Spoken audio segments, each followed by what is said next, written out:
Salam alaikum Azul Filaoun, bonsoir. Ce qui a été fait à ce pays, à ce peuple, aucune dictature, aucun système ne l'a fait.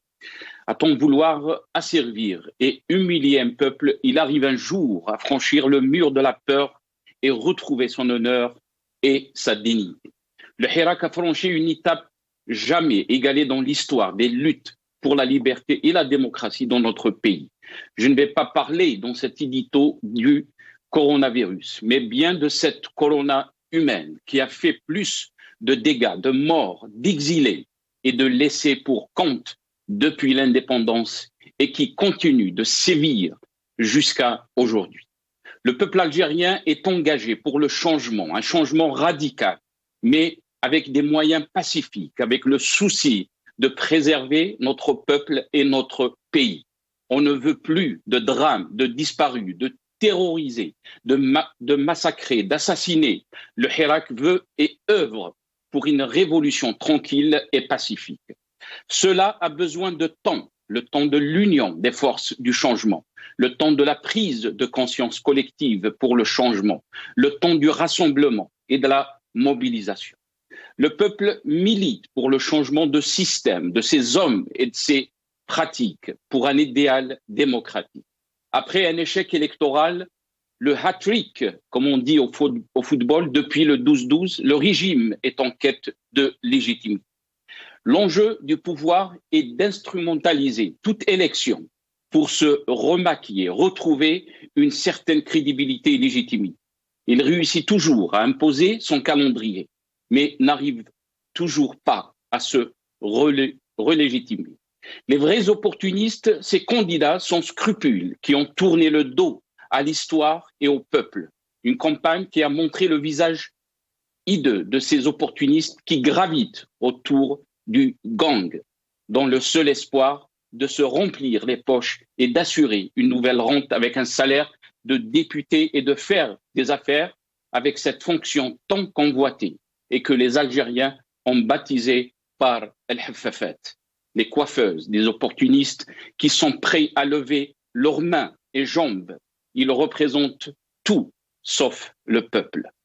Depuis la révolution, février 2019, on constate qu'à chaque action politique algérienne d'envergure, le régime suit un modèle répressif bien défini. Finalement, le processus de légitimation du régime algérien est un échec total qui n'a fait qu'aggraver la crise politique en ayant comme résultat final le boycott et rejet massif des législatives, avec un bilan d'une détérioration accablante de la situation des libertés individuelles et collectives, plus de 250 détenus jusqu'à l'heure actuelle.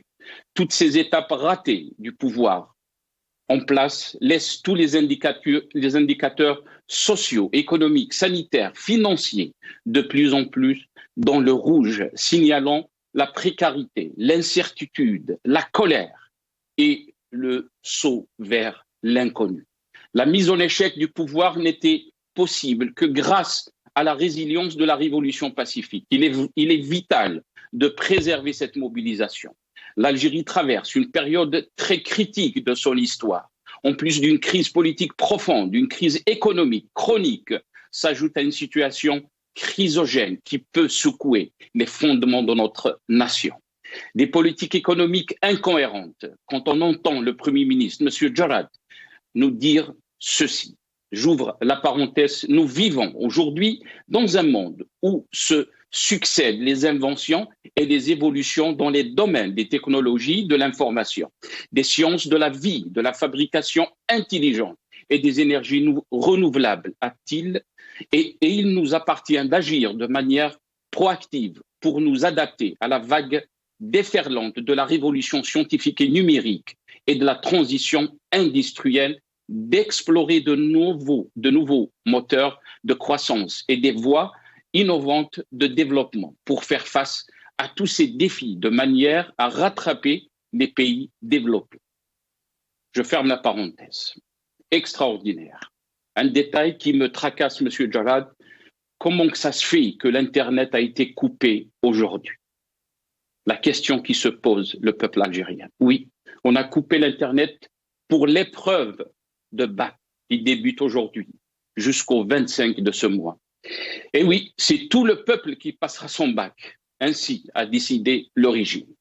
Comment voulez-vous que le peuple algérien vous fasse confiance quand vous parlez de plan de relance de l'économie? Monsieur Jarad continue, et là j'ouvre encore la parenthèse. Les changements auxquels nous sommes confrontés sont sans précédent, mais vont nous mettre de créer des opportunités que nous devons de saisir. Nous sommes maintenant à la croisée des chemins. Nous sommes maintenant à la croisée des chemins et nous devons choisir la voie à suivre. L'avenir du pays étant dépendant de nos choix et de notre détermination à les faire aboutir, a-t-il conclu. Oui, Monsieur Jarad, nous sommes à la croisée des chemins.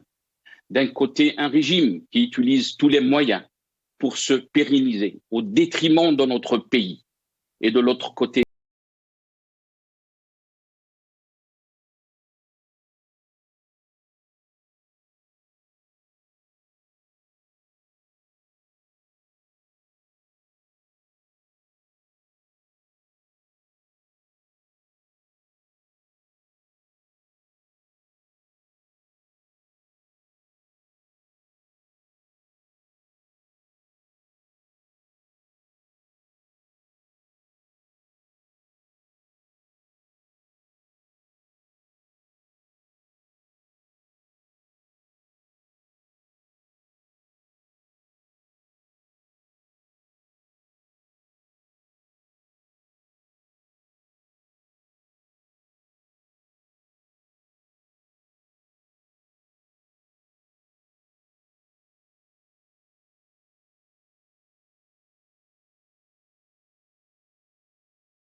l'Algérie à la croisée des chemins, c'est le titre de notre émission pour ce soir. Et pour en parler, j'ai le plaisir d'accueillir Monsieur Mourad Hina, membre du mouvement Rached, qui sera avec nous via Skype depuis Genève. Et Monsieur Hamid Lellou, analyste politique, qui sera avec nous via Skype depuis Washington. Et Monsieur Mozian Marien, coordinateur du SNAPEST, qui sera avec nous depuis Alger. Et Maître Toufir Belala, avocate militant des droits de l'homme, qui sera avec nous aussi depuis Alger. Je vais commencer cette émission avec Monsieur Mourad Hina. Mourad Hina, merci d'avoir accepté l'invitation. Marhaba bik, barakallahu fik, merci encore une fois. Salam alaikum, bonsoir, wa tahiyya à tous vos invités et vos téléspectateurs et téléspectatrices. Marhaba.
الشعبية مرحلة انتقالية سيادة الشعبية مرحلة انتقالية سيادة الشعبية مرحلة انتقالية. On s'excuse pour ce petit souci technique. On s'excuse, donc il y a eu une petite coupure. Je vais revenir à mes invités. Mourad Hina qui est avec nous, Hamid Lello aussi, Mziane Mariat, et on aura dans la deuxième partie Maître Toufiq Bilala. Mourad Hina, est-ce que vous m'entendez? Oui, oui, je vous entends très bien. Marhaban. Marhaba bik, marhaba bik. Merci encore une fois d'avoir accepté l'invitation. Yatik Saha. Mourad Hina, je vais commencer avec vous. Si on revient un peu sur la situation de notre pays, donc des élections qui ont été rejetées par la majorité du peuple algérien, et maintenant on a un peu donc ces résultats, et on se pose la question, et le peuple algérien se pose aussi la question, elle est où cette nouvelle Algérie? Mourad Hina. Écoutez, malheureusement, on ne fait que constater ce que tout le monde sait depuis déjà des décennies. Il ne peut pas y avoir de nouvelle Algérie avec des pantins, des vitrines du pouvoir réel qui est le pouvoir militaire. Ceci reste le problème, j'allais dire perpétuel, qui dure de l'Algérie. Donc, tout ce qui a été fait pour l'instant n'avait en fait qu'un seul but, c'est rafistoler une vitrine civile qui a été fortement ébranlée pour diverses raisons, la plus importante desquelles est bien sûr le Hirak. Et cette bande, cette Issaba, qui est vraiment bien nommée de la sorte, ne peut concevoir sa relation avec ce peuple comme une relation entre dominant et dominé, et non pas comme étant la représentante légale, légitime, qui découle d'un suffrage universel d'un régime démocratique réel. Donc, on voit très bien, la tactique du pouvoir est toujours la même. C'est quand il y a la pression populaire, ils lâchent un peu du lest, ils laissent les choses où ils font semblant comme quoi ils acceptent une nouvelle donne, mais dès qu'ils se reprennent. Mais le problème qu'ils n'arrivent pas à comprendre, c'est que cette fois-ci, ils n'ont plus les outils qu'ils avaient avant. Avant, ils avaient toujours cet alibi qu'il y a une contre-violence qui est menée contre eux, ou qu'ils ont réussi même à transformer, comme on l'a vu dans les années 90, en une violence dans la société. Heureusement, alhamdoulilah, le Hirak a clairement tracé les lignes, montré la voie sur ce plan-là, et il n'y a pas de violence entre les Algériens, que ce soit pour cette volonté de changement politique ou bien comme moyen de lutte politique pacifique. Et on voit très bien l'impact sur cette Issaba, sur cette bande, c'est qu'elle perd complètement la raison. Elle perd complètement la raison, et c'est pour ça que chaque jour qui passe, on voit des énormités politiques, des enfantillages politiques, des errements politiques, des violations claires de toutes les normes légales, juridiques, soit celles qui concernent, par exemple, la constitution algérienne en elle-même, avec tous ses défauts, avec toutes ces manipulations qui ont suivi les changements de constitution, mais ils n'arrivent même pas à respecter ce qu'ils ont eux-mêmes promulgué. Alors je ne parlerai même pas des conventions internationales qu'a ratifié l'Algérie et qui sont, selon la constitution algérienne, qui ont la priorité par rapport aux lois algériennes. Et donc voilà ce qui se passe. Nous avons un régime qui est clairement en fin de vie. Alors je sais que certains vont me dire oui, on dit toujours ça, mais je pense que l'on a rarement, pour ainsi dire jamais, atteint un tel niveau de déliquescence de l'appareil de l'État algérien. Même dans les pires moments de la période Bouteflika, on n'a pas vécu ça. Donc je pense que... Oui. C'est Mourad, il y a ceux qui disent que le régime il a décidé donc d'organiser ces élections malgré donc le boycott massif, malgré que la majorité a rejeté donc ces élections, mais il a réussi donc à organiser ces élections. Est-ce que vous pensez que quand vous dites que le régime n'a plus les outils de sa politique, est-ce que vous pensez vraiment qu'il n'a plus les outils de sa politique? Tout d'abord, il n'a pas de politique. La seule vocation de ce pouvoir, c'est de se maintenir au pouvoir coûte que coûte. Il n'a pas de politique. On le voit d'ailleurs dans des sujets, je dirais entre guillemets, assez faciles à gérer. Si je prends sur un sujet, juste un détail, sur le plan économique, nous avons un pouvoir, je ne parle même pas de gouvernement parce qu'on n'a pas de gouvernement, qui n'arrive même pas à régler des choses aussi simples que l'importation ou la vente de véhicules aux particuliers. Vous voyez, toute la cacophonie, ils font, ils annulent, ils reviennent, ils se tirent des balles dans le pied. Donc c'est un pouvoir qui n'a pas de politique. La seule politique qu'il a, c'est se maintenir au pouvoir et réprimer. C'est tout ce qu'il sait faire. Et bien sûr, pour être lucide dans cette analyse de ce pouvoir-là, on sait qu'il a deux éléments essentiels sur lesquels il se base. Un, c'est la rente pétrolière, donc il lui permet de disposer de moyens financiers conséquents. On sait très bien que ce ne sera plus le cas dans peut-être 1 ou 2 ans. Nous allons droit au mur. Et bien sûr, la seule force organisée qui est tolérée dans le pays, c'est bien sûr le service de sécurité avec à leur tête l'armée algérienne. Donc, c'est sur ces deux bases que se maintient ce pouvoir, une répression et une rente pétrolière qui lui permet bien sûr de survivre. On peut très bien expliquer sa situation, mais il n'a pas de politique, aucune. J'ai bien donné des choses toutes simples qu'il n'arrive pas à gérer. Alors je fais fi de toutes les visions pour le développement du pays, pour l'ouverture du champ politique, pour une participation des régions, pour une décentralisation, etc., etc. Je pense qu'il n'y a aucune lisibilité. C'est pas seulement une question de lisibilité, il n'y a aucun projet politique avec cette Essaba. Très bien. On va revenir sur le volet économique dans la deuxième partie de cette émission, mais avant, je vais donner la parole à Hamid Lello, analyste politique qui est avec nous depuis Washington, les États-Unis. Hamid Lello, bonsoir. Marhaba bik. Merci d'avoir accepté l'invitation. Marhaba, shukran. Merci pour l'invitation. Thank you. Hamid Lello, si on revient un peu sur... si on veut faire une lecture politique par rapport à ces élections, bien sûr, les Algériens sont très clairs. Le régime n'a pas changé et on voit très bien, quand on le voit, dans les résultats de ces élections, le FLN à la tête, le RND, Hams, on se dit toujours qu'on est dans cette continuité du régime de Bouteflika. Hamid Lello. Oui, en effet, comme votre invité l'a si bien clairement indiqué, mais la chose que j'ajouterais, c'est vrai que c'est un pouvoir qui se perd, mais en même temps qui a encore une certaine latitude pour s'adapter à la donne internationale. Un pays ou un pouvoir qui se maintient après 60 ans en dépit des changements profonds dans notre société, alors qu'ils sont rétrogrades et ils sont restés comme ils étaient dans les années 60.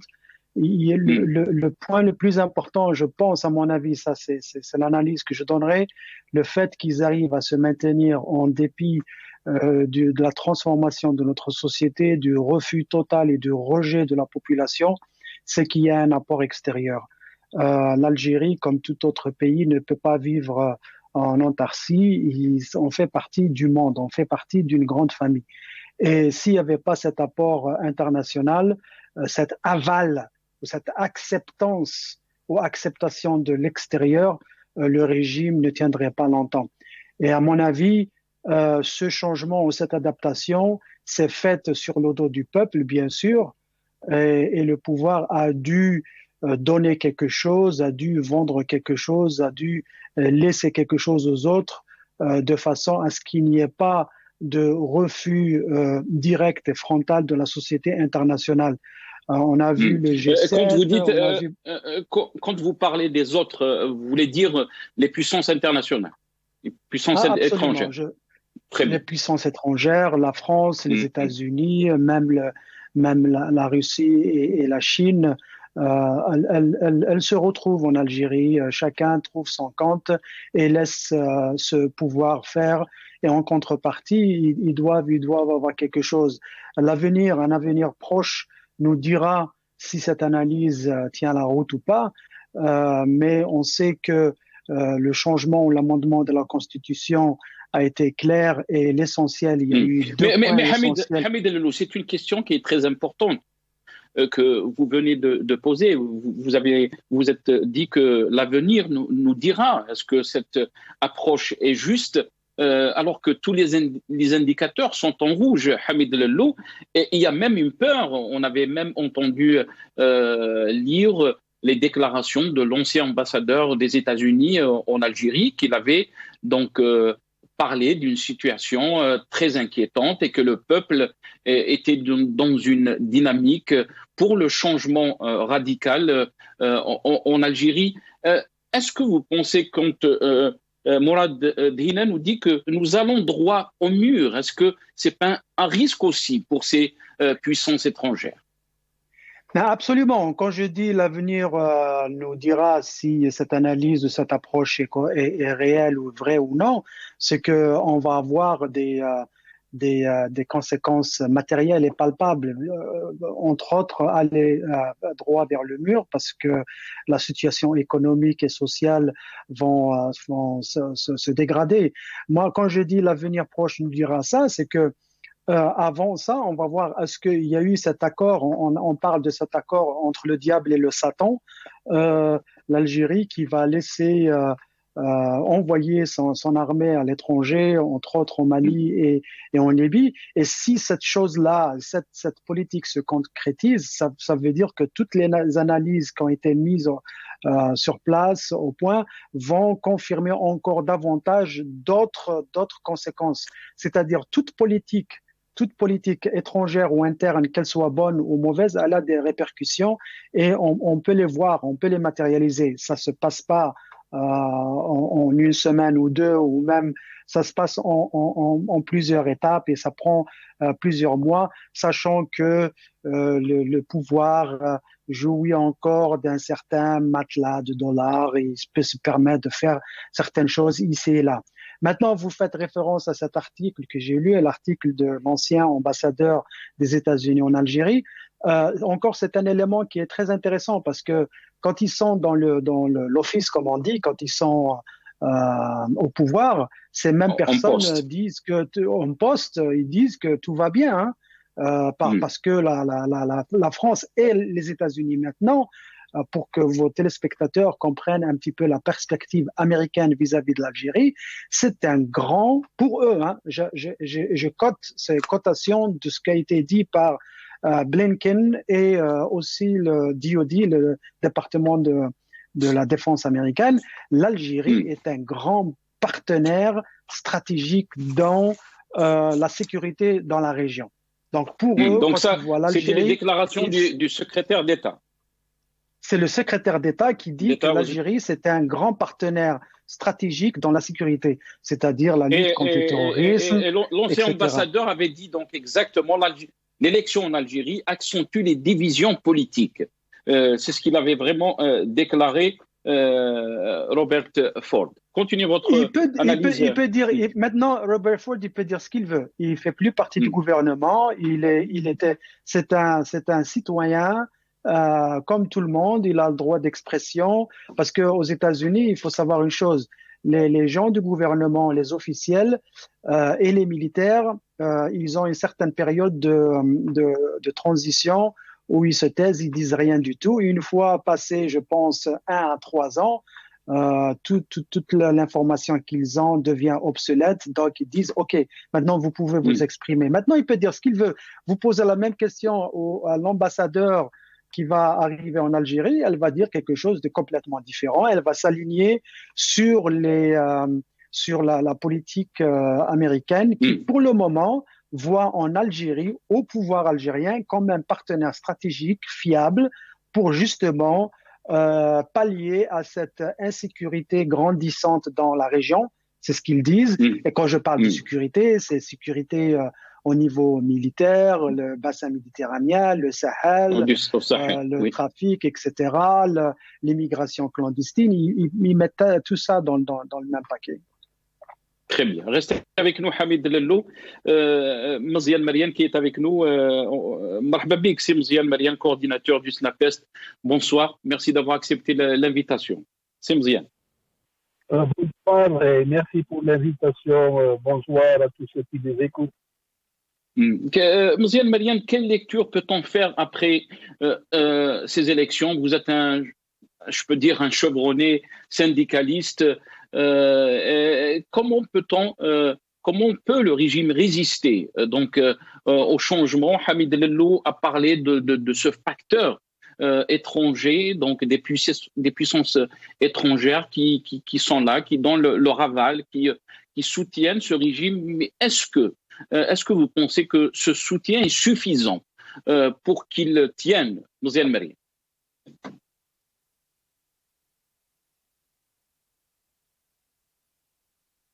Mziane Mariane, est-ce que vous êtes avec nous?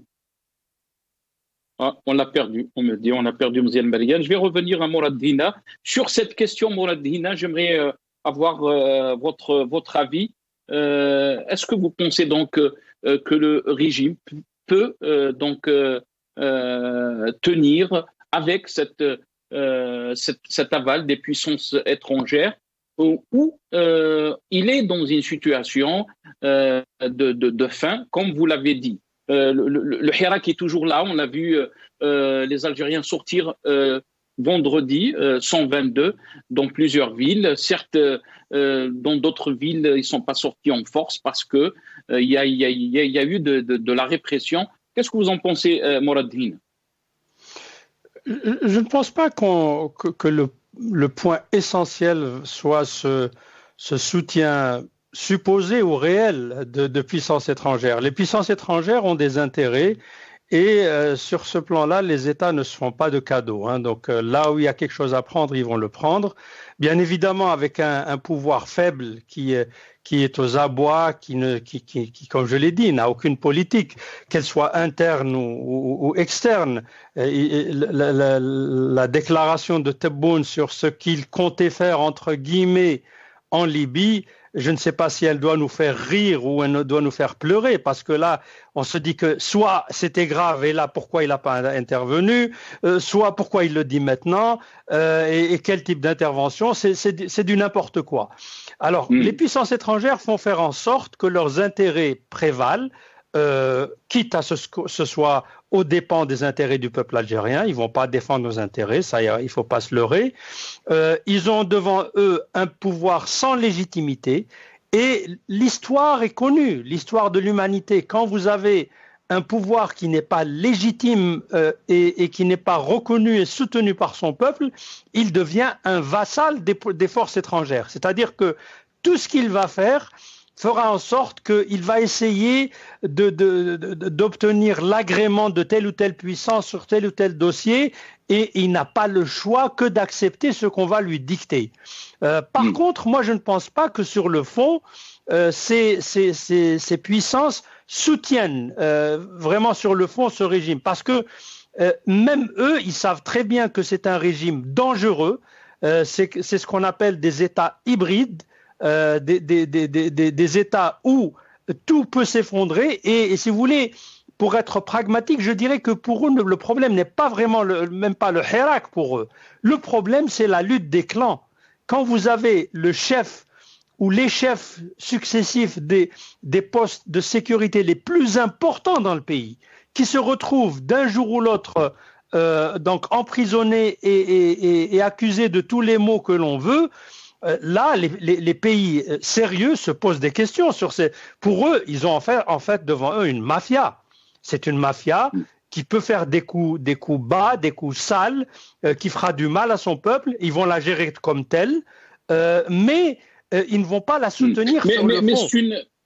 entre guillemets, c'est une mafia qui arrive à organiser donc des élections, qui arrive à avoir du soutien des partis entre guillemets d'opposition, donc qui justifie qu'il y a une activité politique, Moradine. Alors, sur ce plan, quand vous me dites élection, si c'est pour mettre des affiches dans les rues en utilisant l'argent public, si c'est pour mettre des boîtes et des urnes et montrer quelques photos, oui, ça, ils peuvent. Mais personne n'est dupe dans ce monde, hein. Les élections, on sait très bien, surtout des élections législatives. Ce sont des élections d'une importance capitale dans toute démocratie. C'est ça qui va définir vraiment la ligne gouvernementale, les politiques sociales, économiques, de santé, et j'en passe. Alors, sur ce plan-là, tout le monde rigole de ce qui s'est passé en Algérie. Quand vous me parlez de partis, je préfère ne pas faire de commentaires, mais on a. Mais Mouradine, ces partis se réjouissent donc de cette élection. Ils se réjouissent de faire partie maintenant de ce Parlement et ils parlent si on peut dire, d'une élection qui s'est déroulée dans le respect, dans la transparence, d'après leur dire, bien sûr. Je ne pense pas qu'ils le disent, hein. Il y en a beaucoup, même parmi ceux qui ont participé, qui essayent un petit peu de justifier leur débâcle, qui de toute façon ne pouvait être que débâcle, hein. Ce sont des pantins, des militaires. On leur dit faites ceci, ne faites pas cela. On leur donne des quotas. Et le plus important pour ces partis, c'est assurer une rente, encore une fois, à leurs membres, à leur parti. Ils savent très bien qu'ils ne peuvent ni légiférer, ni contrôler un gouvernement, ni prendre des décisions importantes.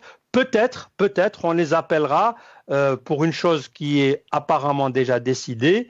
Du moins, c'est ce que montre Tebboune dans toutes ses déclarations récentes. Ils vont dire oui à la demande, entre guillemets, de Tebboune d'envoyer des forces militaires à l'étranger. Ça, oui, ils vont l'applaudir. Comme ils ont fait pas pendant l'époque Bouteflika, changer la constitution. On se rappelle toujours de ces mascarades où on change la constitution en 5 minutes sans même en débattre, sans rien, aux 3/4 ou je ne sais quoi. Donc on sait très bien que ces partis-là, ce sont des partis pour la shkara, comme on dit chez nous, pour avoir des privilèges, pour avoir des terrains, pour avoir de l'argent, pour voler. Et il y en a qui touchent de l'argent de députés depuis plus de 30 ans maintenant chez nous, hein, sans que l'on sache très bien ce qu'ils ont fait pour ce pays.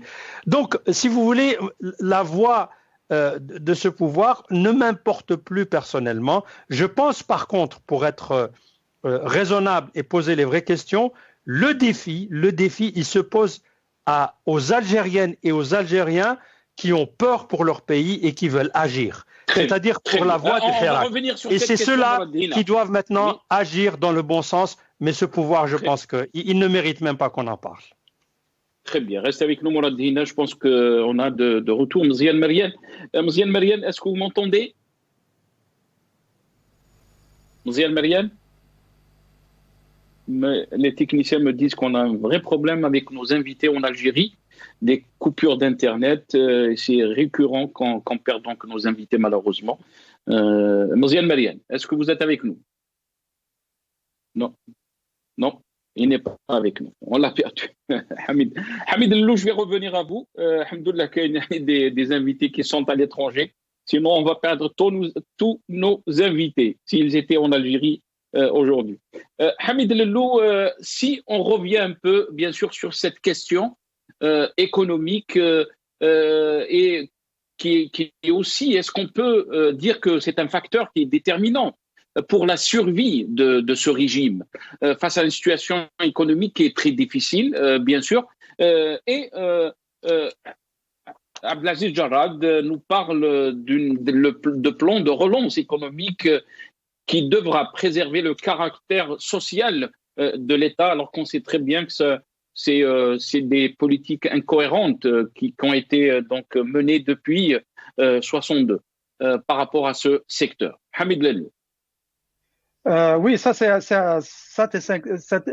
une question très cruciale pour l'Algérie, mais j'aimerais bien clarifier quelque chose. Quand je dis le soutien des étrangers, c'est pas un soutien aveugle et inconditionnel. C'est pas ça dont je parlais.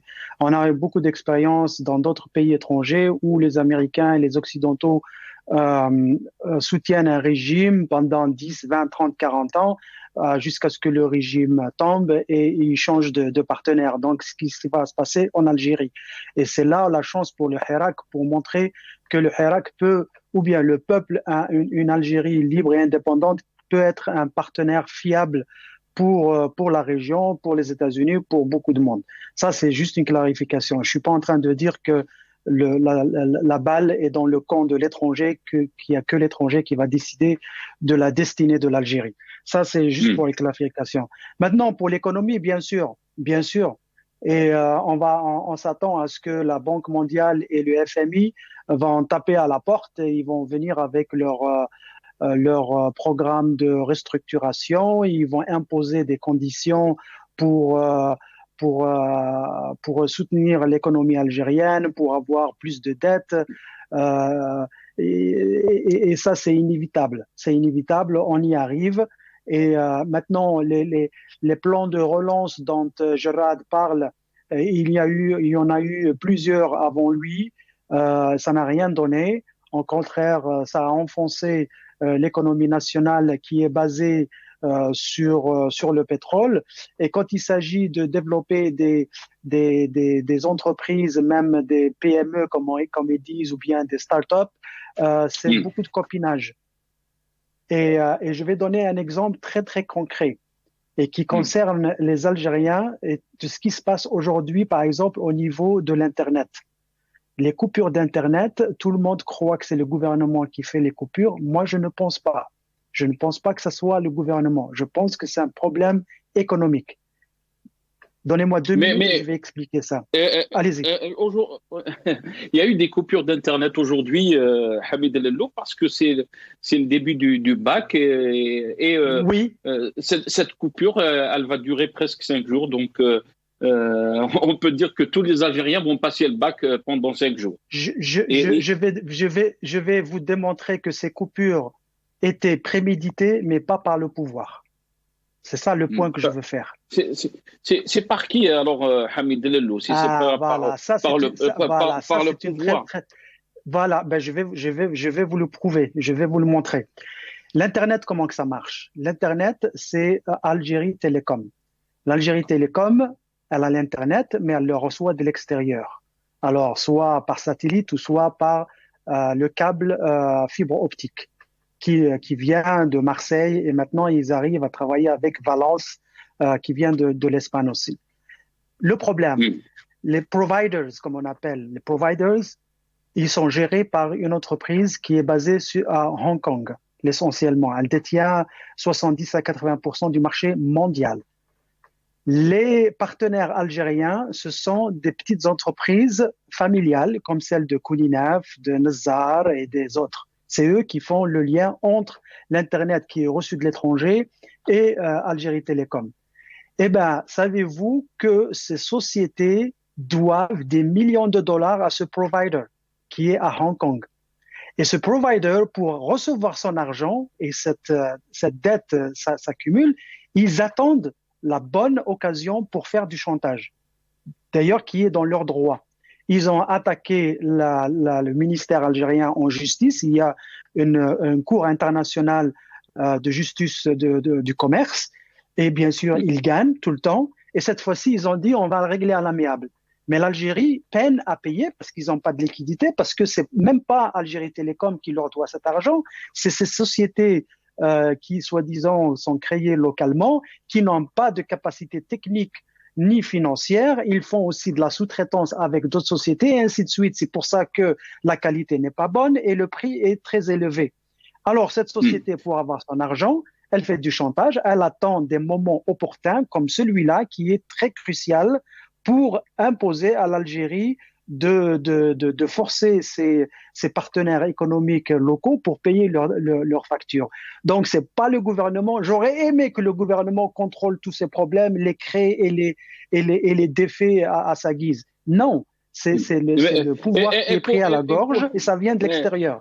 Mais Hamid Lello, et pourtant il le fait pendant donc les marches du vendredi, quand on voit donc un débit d'internet quasiment nul. On essaie d'écouter juste Abdelmajid Tebboune. Mais c'est possible. Mais quand je dis, nous on fait des analyses, on n'a pas d'informations à 100%. Donc moi je fais des suppositions, j'essaie de lire. C'est juste pour vous dire quand il s'agit. Mais si je pouvais finir, parce que j'ai moins de temps que votre invité, j'aimerais bien élaborer sur mon analyse. Parce que le contrôle, parce que vous n'avez pas cette indépendance économique. Votre question c'était sur l'économie. Alors sur l'internet, on n'a pas cette indépendance économique. L'internet est géré de l'étranger. On ne produit pas l'internet, on l'achète. Et le provider, celui qui fournit cet internet, bien sûr, il y a des accords. Maintenant, couper l'Internet le vendredi, ça se fait dans d'autres pays. Moi, j'ai travaillé pendant 9 mois au Darfour. À chaque fois, il y a un problème.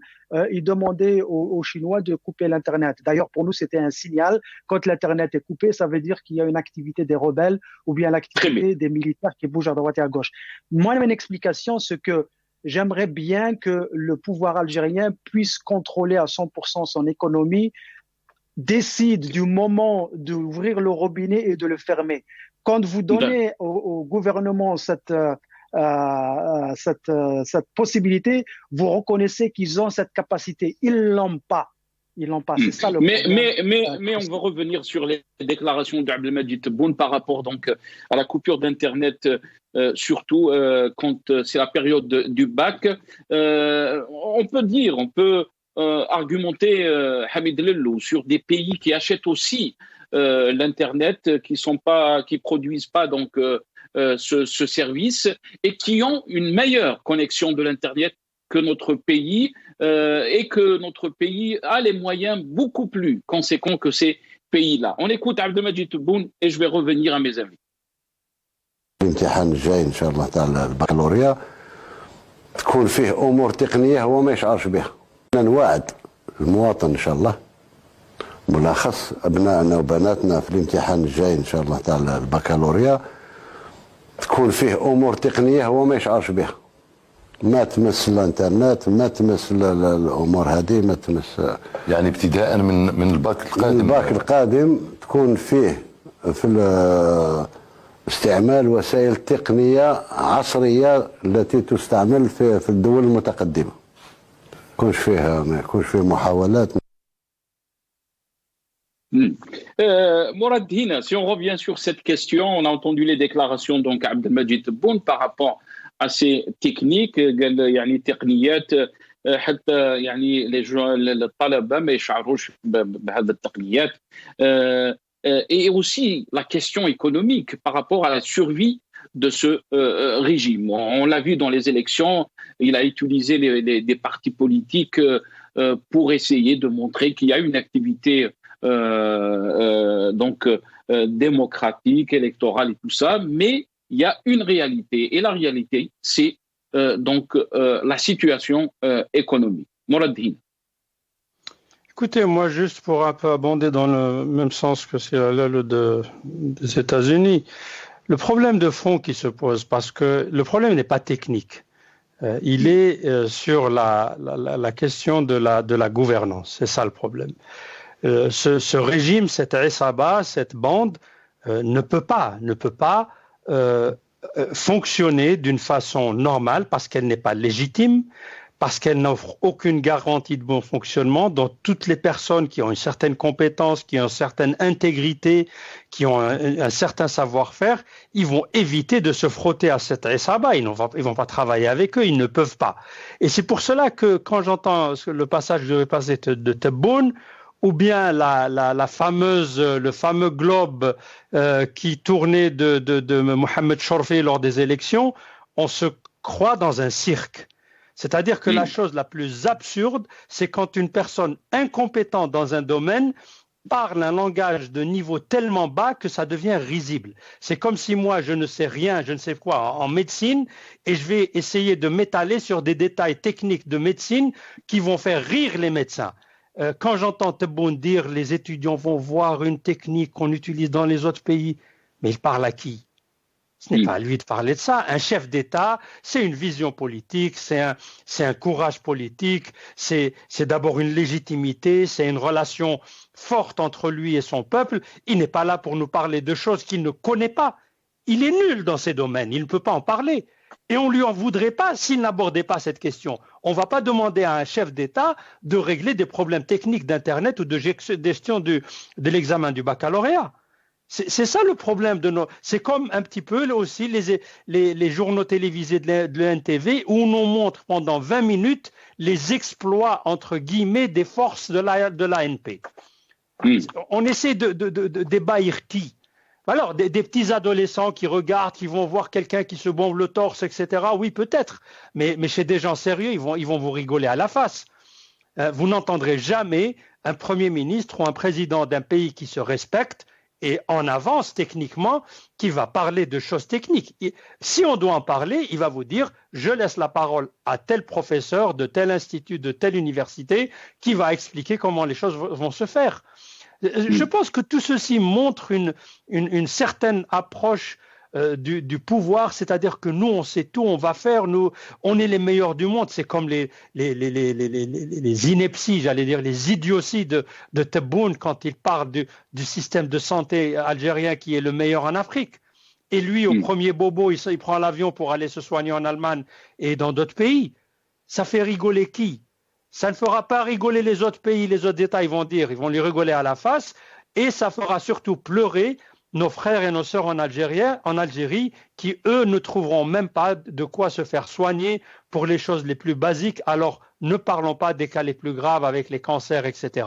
Donc c'est cette image d'incompétence, de burlesque, vraiment de comédie de bas étage. Vous voyez, c'est comme si on essayait de faire rire les gens avec une comédie qui ne serait pas acceptée chez des vrais artistes, chez des vrais acteurs.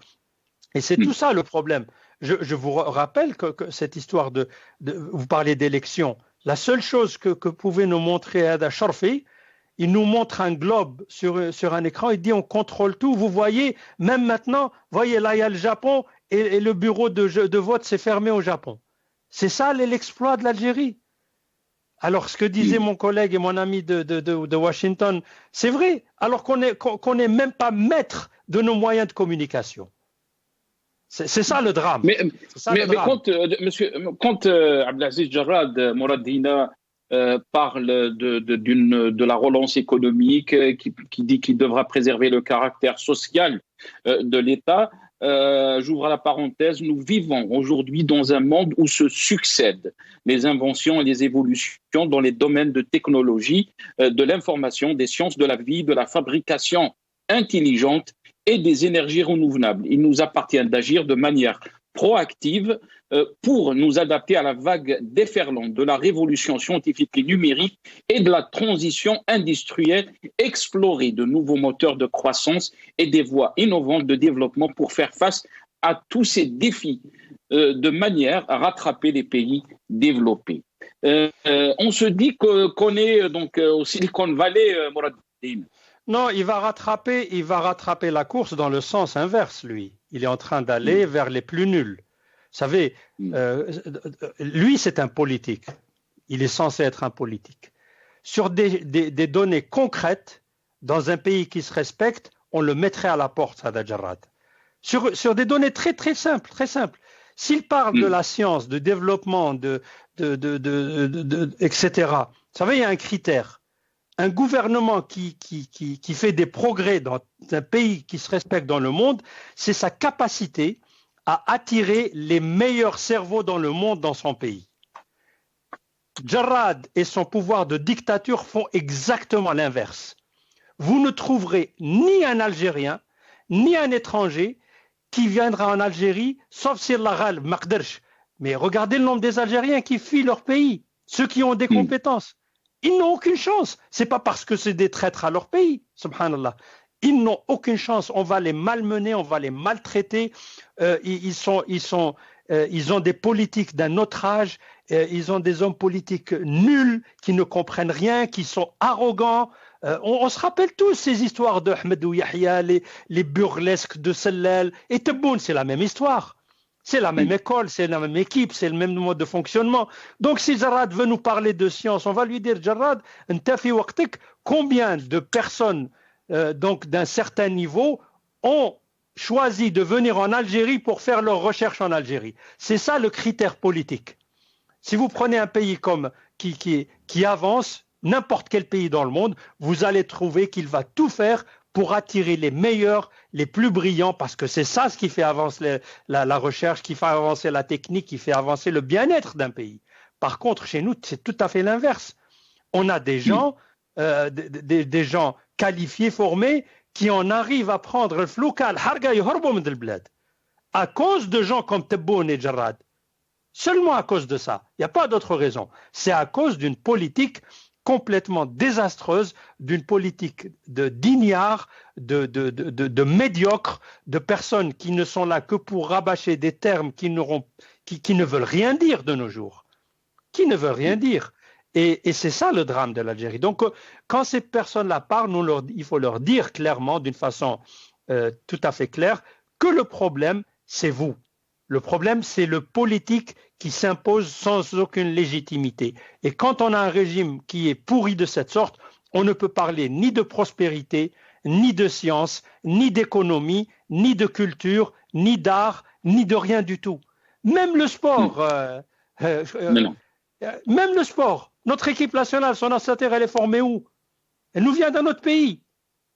On n'est même pas l'entraîneur. Oui, alhamdoulilah, Jazairi, on est fiers. Mais enfin, in fine, il est formé où? Il vient d'où?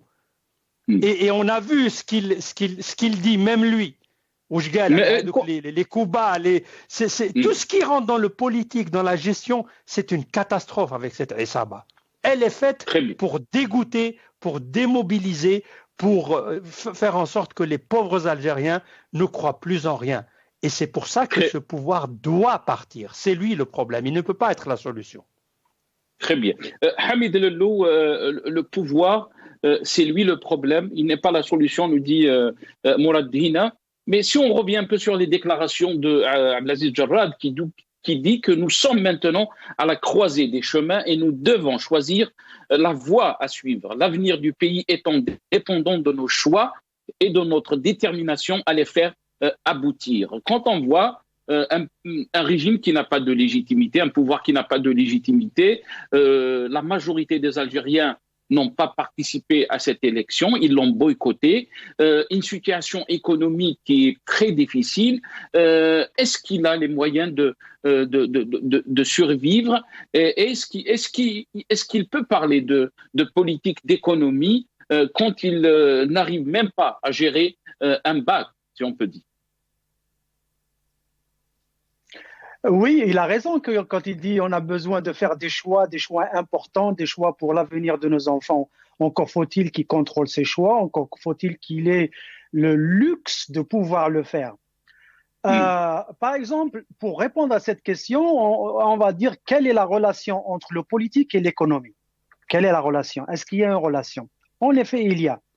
C'est le politique, il légifère, il a des lois, il met en place des lois qui vont permettre à des entreprises privées ou étatiques, maintenant il y a beaucoup moins d'entreprises étatiques, ces lois vont aider ces entreprises à créer de la valeur, à produire, à créer de l'emploi. C'est pas le gouvernement qui crée des emplois, c'est les lois qu'il met en place. Maintenant, l'investisseur, maintenant, quand on sait que maintenant l'Algérie, justement, n'a pas les moyens elle a beaucoup moins de moyens par rapport aux revenus de pétrole et de gaz, etc. Elle est obligée de s'ouvrir au commerce international, aux échanges internationaux, donc avoir des partenariats économiques avec les étrangers. Les étrangers, pour qu'ils viennent en Algérie, il leur faut des garanties par rapport à la stabilité du pays, par rapport aux institutions du pays, par rapport aux lois du pays. Et en plus de ça, les étrangers qui viennent, ils contrôlent ils maîtrisent Ils maîtrisent, ils ont le savoir-faire au niveau technologique, au niveau de la production, au niveau de la création. Comme votre invité, moi j'aimerais ajouter une chose. Combien l'Algérie investit par an pour la recherche? Est-ce qu'on a un investissement pour la recherche? Est-ce qu'on a des laboratoires de recherche dignes du nom d'un laboratoire de recherche? Donc, si vous n'avez pas tous ces éléments, ça reste de la parlotte, ça reste des promesses. Encore une fois, je ne sais pas la vidéo que vous avez montrée, mais l'année dernière, Tebboune, justement, il a dit, si jamais on n'arrive pas à sécuriser l'Internet pendant le bac, ça sera une honte. Il a dit honte. Il a utilisé le mot honte. Donc, et quand il dit Abdelaziz Jarrad, c'est ce qu'ils n'ont pas fait parce qu'ils ont coupé l'Internet. Mais si on revient un peu sur cette phrase qu'il a utilisée, Abdelaziz Jarrad, qui dit que nous sommes maintenant à la croisée des chemins, et beaucoup d'observateurs peuvent dire que c'est la vérité. On a toujours, bien sûr, on est à la croisée des chemins. On est à la croisée des chemins parce que maintenant, justement, le matelas de réserve en dollars en Algérie, en moins d'une décennie, est tombé jusqu'à 40 milliards de dollars. C'est rien du tout. Les pays voisins qui n'ont aucune ressource naturelle, beaucoup de pays voisins maintenant ont plus de réserves dans leur banque. Et la croisée des chemins, c'est que maintenant, on a plus de bouches à nourrir.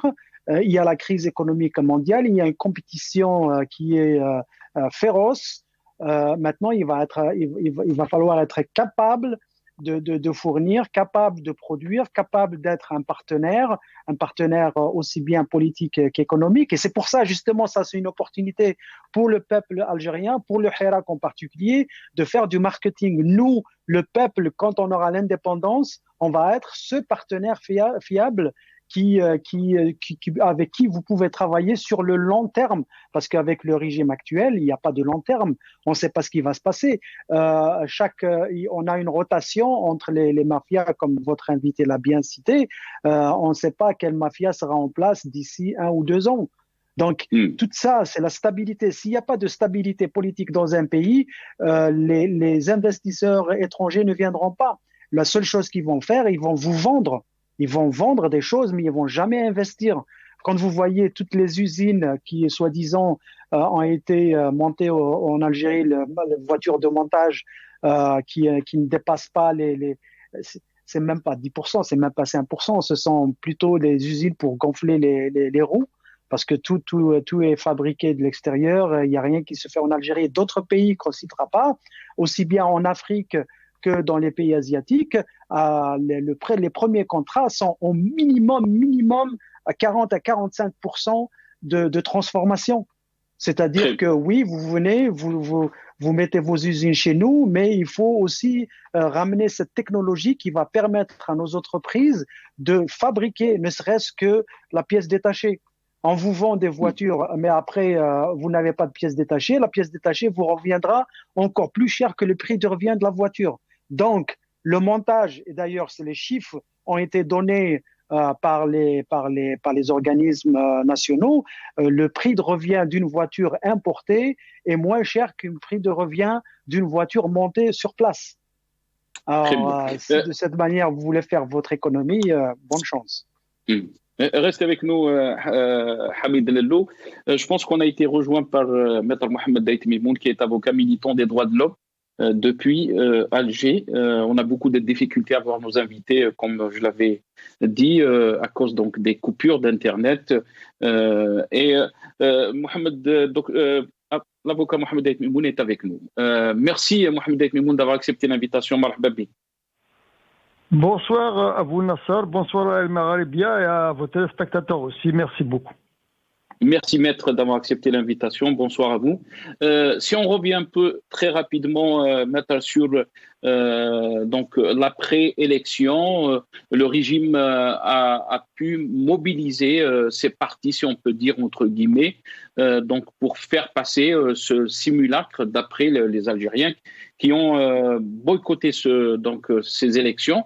Mais une situation Est-ce qu'on peut dire que par ces élections, par la tenue de ces élections, la crise encore s'approfondit? Et quand je parle de crise politique.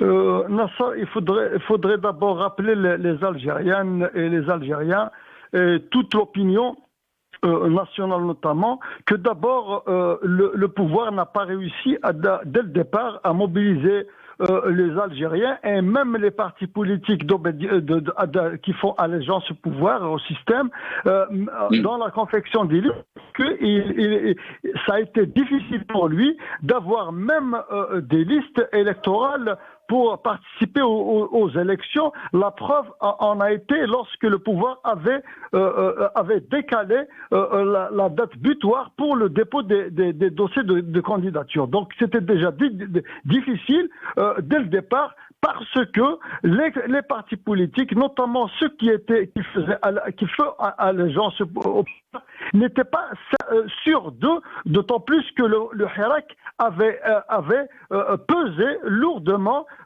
sur ces partis et sur l'opinion. Donc ce qui avait déjà dès le départ bloqué, même psychologiquement, politiquement, comme vous voulez, leur participation aux élections. Mais une fois les élections passées, le pouvoir pensait régler le problème, le problème politique qui se posait déjà depuis longtemps, et notamment depuis les 2 dernières années.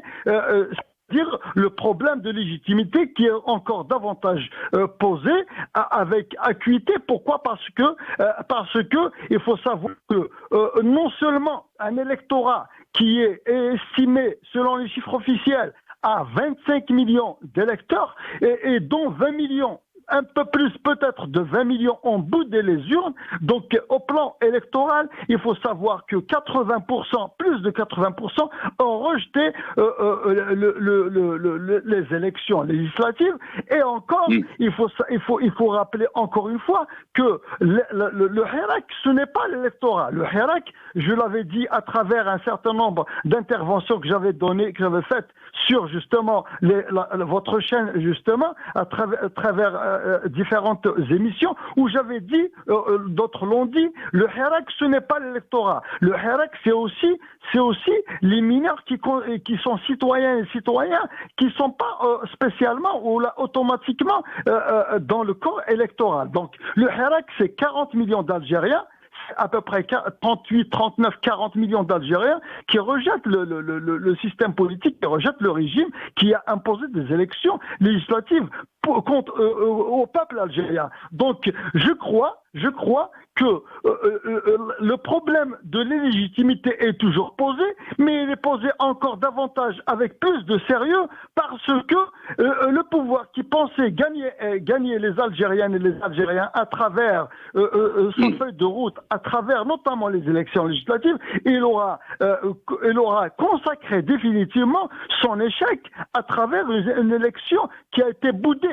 Il faut rappeler que si on s'en tenait compte à 23%, les 23%, c'est d'abord un chiffre gonflé parce que ça ne peut pas dépasser de l'avis de beaucoup, ça ne peut pas dépasser les 14 ou la 15% de votants dans l'électorat qui est constitué de... Et alors, si on prenait ça, c'est à peu près 5 750 000, mais 5 750 000, c'est les corps constitués, et c'est souvent les corps constitués, et certains petits administrateurs et leurs petits... Mais Maître Mohamed Daït Mimoun, pour le régime, le Hirak est fini. Même Tebboune, il parle d'une centaine qui scandent des slogans qui ne sont pas cohérents d'après lui, qui ne représentent pas donc le Hirak béni, comme il l'a dit. Donc pour le régime, le Hirak est fini. On a vu le vendredi passé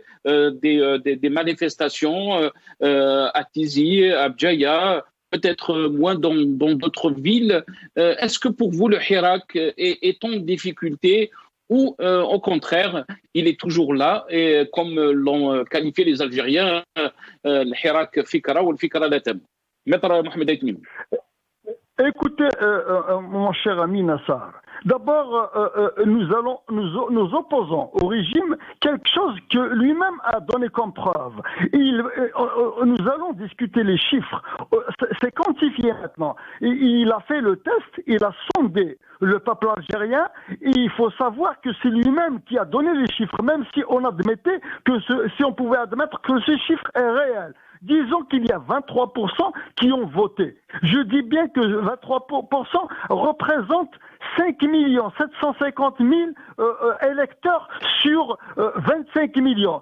Cela veut dire qu'il y a 20 millions, un peu plus de 20 millions qui ont boudé les urnes. Là, sur le plan chiffre. Maintenant, si le Hirak a disparu, si le Hirak est fini, eh bien, qu'on libère la capitale, qu'on libère les wilayas d'Algérie, qu'on libère les Algériens. Nous allons voir si les Algériens sont rentrés de gré chez eux. Ou alors, il y a une terreur, il y a une pression, il y a des arrestations, il y a des interpellations, il y a des intimidations qui ont fait que les Algériens, légitimement, parce que c'est des humains comme tout le monde, légitimement, peuvent rentrer chez eux. Mais sinon, on peut pas venir dire que le Hirak est fini.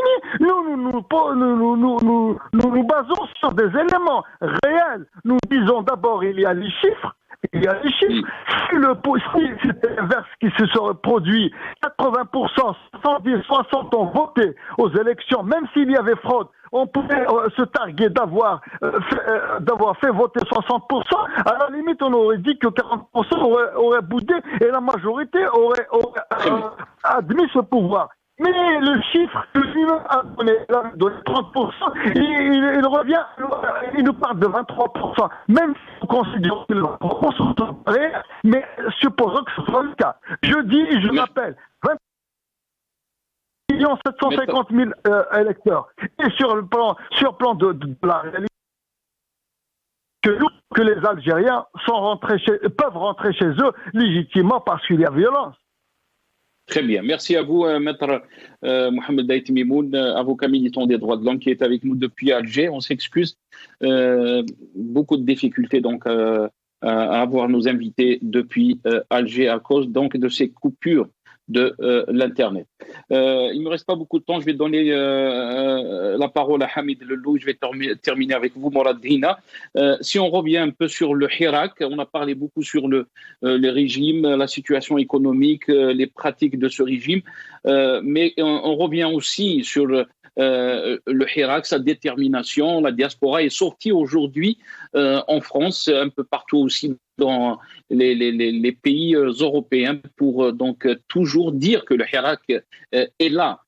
Mais est-ce qu'il est toujours en force, ce Hirak? Est-ce que le Hirak aussi trouvera, si on peut dire, des mécanismes pour essayer donc d'aller jusqu'au bout de sa révolution?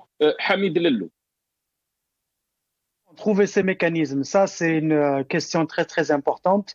Le Hirak, il est là. Mais il se doit de se renouveler. Il se doit de s'adapter à la donne actuelle.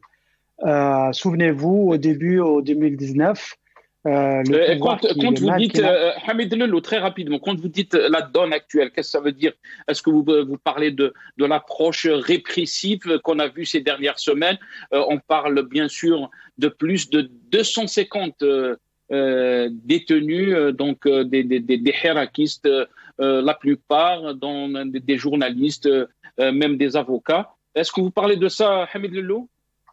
Oui, la donne actuelle, c'est la répression du pouvoir, c'est aussi la fatigue des deux côtés. Il faut compter le facteur fatigue, aussi bien du côté du régime avec les forces de répression qui sont fatiguées, il faut s'en rendre compte. La fatigue du peuple algérien, maintenant, c'est les plus farouches, les grands croyants, c'est les plus engagés qui vont rester, qui vont travailler. Et c'est aussi, elle va donner une bonne chance pour tous les Algériens et Algériennes qui sont en Algérie ou à l'extérieur de l'Algérie, qui essayent de s'organiser, de se réorganiser, de se mettre d'accord. Moi-même, J'ai des contacts assez réguliers avec plusieurs groupes de hirakistes de partout dans le monde. Et il y a cette situation, il faut s'adapter à ça. Et je pense que le hirak, du point de vue physique, c'est-à-dire sur le terrain, il va se régénérer, il va revenir en force, il va revenir encore beaucoup plus fort, parce que aussi il faut compter une petite frange de la population qui a continué et qui continue un petit peu à faire confiance à ce pouvoir. Elle va bientôt, très très bientôt, se rendre compte que ce pouvoir, c'est un pouvoir menteur, c'est un pouvoir tricheur, c'est un pouvoir qui ne peut pas donner au peuple, qui ne fournit pas un pouvoir, qui ne réfléchit pas, un pouvoir qui n'a pas de politique et qui ne donne pas de bons présages pour l'avenir de l'Algérien. Par rapport à ça, je pense que le Hirak va revenir en force. Maintenant, ça dépendra de ceux qui sont restés sur le terrain, qui continuent à travailler, et j'espère que toutes les différences, l'égoïsme, les sensibilités idéologiques, politiques et tout ça seront mises de côté, et que les Algériens se mettront réellement à travailler pour le bien du pays, à surtout s'unir sur un objectif. Le seul ennemi, c'est le pouvoir. On n'a pas d'autre ennemi. Si on se fait cet objectif, on se rend compte que c'est le seul ennemi, on va s'y attaquer. Avant que vous me repreniez la parole, j'aimerais bien préciser une chose par rapport à l'Internet. Il y a une organisation internationale qui s'appelle NetBlocks. C'est une organisation qui calcule et qui fait les métriques sur l'Internet. Et j'ai été sur leur site Internet et j'ai calculé les pertes nettes par jour s'il y a une coupure totale de l'Internet dans tout le pays. Ça monte à 100 millions de dollars de pertes nettes. Si les banques n'ont pas accès par jour, si les banques n'ont pas, plus exactement, 101 millions de dollars, 831 930 par jour. Ça, c'est Total Cost Impact. Et ça, c'est une entreprise qui est assez sérieuse, et elle vous donne, si jamais vous voulez, soit coupure totale, ou bien coupure du Facebook, de Twitter, de YouTube, Instagram ou WhatsApp. Et aussi, elle vous donne, si vous faites la coupure partout en Algérie ou bien par région, et aussi, elle vous donne la coupure par rapport aux différents services. Est-ce que c'est les services publics, services commerciaux, les banques, etc., etc. Et il y a une moyenne de 100 millions de dollars par perte. Et c'est un organisme assez sérieux. Merci Hamid Lello. J'avais moi-même donc reçu des appels d'Algérie ce matin pour me dire qu'il n'y a pas d'Internet, et même la DSL à la maison a été coupée. En plus donc de l'Internet qui est lié à la G4 ou au téléphone. Morad Hina, je vais vous donner la parole, donc le mot de la fin. Si on revient, vous avez déclaré que nous allons au mur. Bien sûr, beaucoup d'observateurs peuvent bien sûr comprendre cette déclaration, mais aussi c'est quoi l'alternative pour l'Algérie? Le Hirak, depuis 2019, s'est soulevé dans un pacifisme extraordinaire, exemplaire pour le monde entier, mais aussi on a vu ces dernières semaines le régime qui peut-être nous dit a réussi à faire taire le Hirak. Est-ce que vous pensez que le régime a réussi à faire taire le Hirak, ou bien au contraire? Le Hirak est toujours là et il reviendra en force, comme l'a dit Hamid Lello. Je pense que d'abord, il faut être clair parce qu'il y a beaucoup de choses et beaucoup de personnes, peut-être avec une bonne intention, qui essayent de présenter le Hirak sur ce qu'il n'est pas. Le Hirak n'est pas un parti politique. Le Hirak ne présente pas de programme politique. Le Hirak ne prétend pas être une alternative politique en tant que telle. Le Hirak, c'est l'expression collective de millions d'Algériennes et d'Algériens qui expriment une inquiétude profonde pour l'avenir de leur pays. C'est ça ce que c'est le Hirak. Et ils disent, nous voulons un changement de fond, nous voulons un changement radical, et ils ont mis le doigt sur les vrais problèmes de ce pays. en disant clairement Dawla Madaniya Mashi Askariya, nous avons un problème de fond avec l'émission et l'ingérence totale de l'état-major de l'armée et des services de sécurité de la police politique sur tout ce qui concerne la gestion du pays. Nous n'avons pas de citoyens. Nous n'avons pas de citoyens, les gens ne se sentent pas libres dans leurs décisions politiques, économiques, sur la gestion de leur commune, de leur région, etc. Il y a donc une peur réelle qui s'est installée chez tous les Algériennes et les Algériens, et c'est ce que exprime ce Hirak. Et il le fait d'une manière absolument spectaculaire, notamment par son côté pacifique, non violent, et aussi dans l'unité de la nation algérienne, c'est-à-dire avec toutes les différences de régions, de dialectes, de langues, de coutumes, etc., ou d'orientation politique, les Algériens se sont mis d'accord pour dire « nous avons peur pour notre pays ».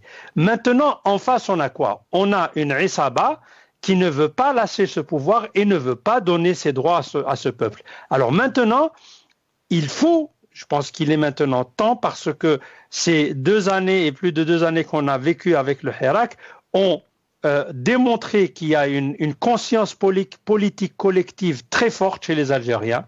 Il y a un amour et un attachement très fort des Algériens et des Algériennes pour leur pays.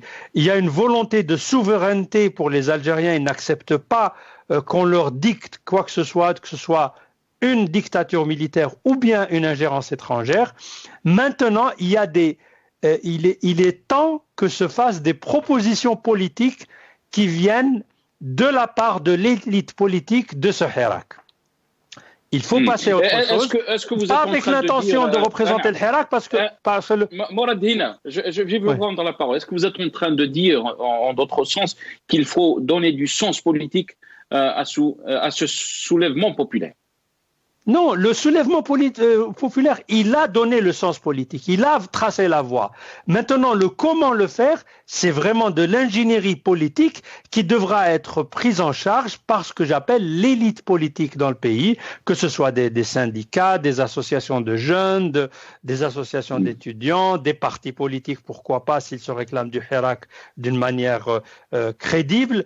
Et tout cela doivent donner, de préférence d'une manière collective, une feuille de route, une voie, et convaincre les Algériens et les Algériennes dans leur majorité de soutenir cette voie politique, non pas pour une prise de pouvoir, c'est pas ça l'enjeu, c'est pas pour gagner des élections. Mais il y a ceux qui disent, Morad Hina, qu'il y a un vrai décalage entre cette élite politique dont vous êtes en train de parler et le peuple qui a surpris cette élite politique. Absolument pas. Absolument. Moi, je ne pense pas qu'il y a un décalage. Il faut justement donner le temps au temps. C'est-à-dire qu'il ne faut pas oublier qu'il y a 2 ans, nous n'avions aucune activité politique n'était tolérée. Par activité politique, c'est-à-dire des débats d'idées, des propositions de voix, où les citoyens expriment des revendications profondes. Ce n'était jamais le cas en Algérie. On était toujours dans des combats de coq entre ce parti dit islamiste et l'autre dit laïque, et tout le monde était en fait quelque part lié à un côté de la Issaba ou des services. Maintenant, il y a eu énormément de choses qui se sont dites. Les gens parlent, expriment des idées, expriment des projets en toute liberté. Je pense que c'est très bien, il faut que les gens continuent à faire ceci. Et le plus important, c'est que les gens maintenant sont demandeurs, et je l'espère dans une certaine étape, preneurs de propositions politiques. Alors, les propositions politiques ne doivent, comme je l'ai dit, ne doivent pas viser des acquis politiciens, c'est-à-dire que moi je veux me positionner pour être le prochain, je ne sais quoi, député ou ministre ou premier ministre ou je ne sais quoi. Non, c'est vraiment pour donner une voie à suivre qui soit consensuelle, qui prenne en compte les griefs et l'intérêt de tous les Algériens et les Algériennes, et pour arriver à ces buts qu'a exprimé le Hirak de façon claire, Dawla Madaniya Mashi Askariya, Manash Qablin Oulad Bijar, Dustur Madda 87, tous ces programmes politiques absolument fantastiques doivent être traduits par dire comment est-ce qu'on va y arriver ensemble? Et on sait maintenant que c'est pas avec le pouvoir, malheureusement, parce que c'est un pouvoir qui est dans le déni, dans la folie, dans l'absurde. Il court à sa perte. Et je dirais pour finir que le garant, en fait, de la continuité du Hirak, c'est la bêtise, c'est la médiocrité et c'est l'illégitimité de la Isaba qui est aujourd'hui en place. C'est tout ceci qui est le carburant du Hirak et qui finira par imposer sa voix. Merci à vous, Mourad Hina, d'être avec nous dans cette émission.